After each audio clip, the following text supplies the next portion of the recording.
use all that explosive potential of yours for good, maybe we could rewrite your story.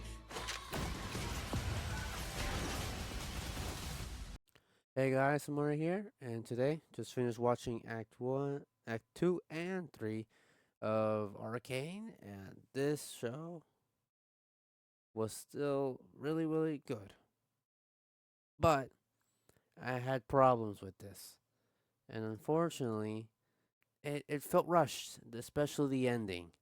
I think they almost got it right with Act 2.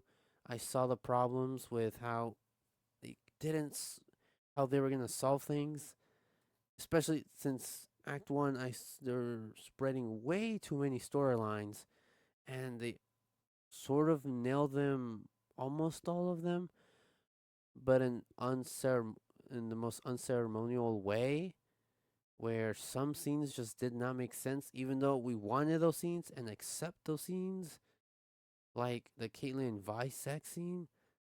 That was a great. I'm for it, but the way it happened and why it happened, and especially the context before it happened was very unfortunate. Um, the war in the last episode was just instant.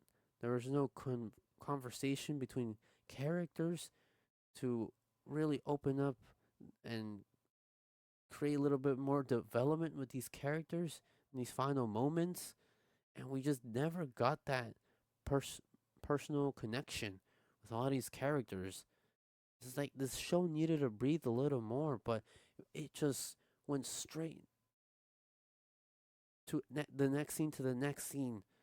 And although I agreed with the scenes that happened next, like Mel getting her powers, the storyline between that was sort of uninteresting and not making sense. The Jace and Victor storyline was great. It worked for me in Act 2, and it worked for me till in Act 3, Episodes 8. It was phenomenal. But then it goes sort of off the rails in the last episode with Echo's time machine thing.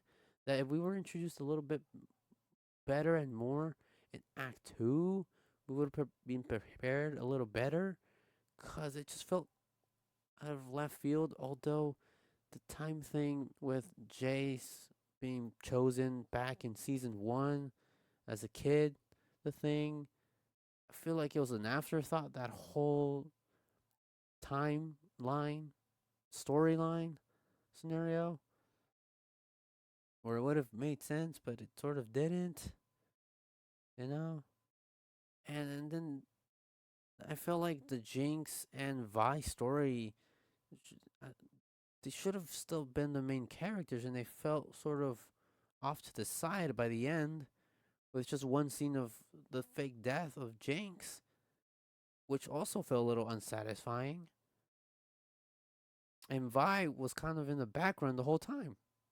She didn't have a huge momentous battle that would have actually made would have been better if it was the fight with Ambisa, Caitlyn, Mel, and versus all them versus Ambisa. Vi would have been the secondary or even the first because she's the actual fighter. She would have fought Ambisa better with Caitlyn on the right on there, and then Mel on the side. So she was just a mage, right? Just for protection. That would have been a way better scene and more epic to because they were against her anyways. Why wasn't she there? It was odd how they kind of brushed the main characters to the side, not giving them enough time, credit, and development to feel the impact that happened after. Although I still, even though Jinx's fake death was a little unceremonially bad, I actually like that storyline with Jinx, with how she felt. That was probably the only thing they really developed decently this whole season, and Victor's. That's why I'm fine with what happened there with Jace and Victor's storyline. Although how we got there was a little confusing, but I understood the message, and was good. It was good. I'm for it. But this the Piltover versus on. It's like this common enemy thing problem. Feel like rushed as well, where it made it like you could see barely from the bottom. Helped a few did, but not that many. You know, it's just a huge but and if with some of these scenes that worked but rushed. It needed time to it needed its time to breathe, and that for me was the major problem for me. And I fear that back in Act One of this season, because all the storylines, I'm like, okay, but this you barely made it though, and I'm afraid that just it wasn't as good or satisfying as season one overall. That was more focused, and I think the thing that carried this show the most, especially in season two, was its visuals. I mean, they were fantastic. The music, fantastic. It all blended well. For me, this would have to end up as for Act two, I'd give it a 6, and Act three, I'd give it also a 6, almost a 5, really, just because how totally I would give it a 5 for Act three because of how badly they rushed everything. Like I agreed with what happened on the plots, but the plots points in between to carry that momentum going into it was non-existent, and that for me was the biggest problem this season was not giving it enough time. I mean, it just made sense with all the storylines they try to pack in.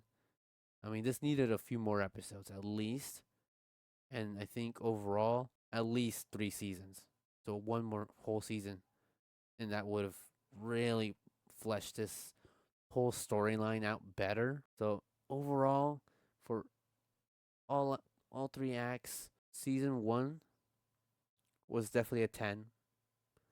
But for season two overall, I'm gonna have to give this a 6 out of 10 as a show, a season for season two, and for the overall show, I think it still works, visually amazing, so it still gets lifted up with the 8 for me because I like the characters, I like what happened still.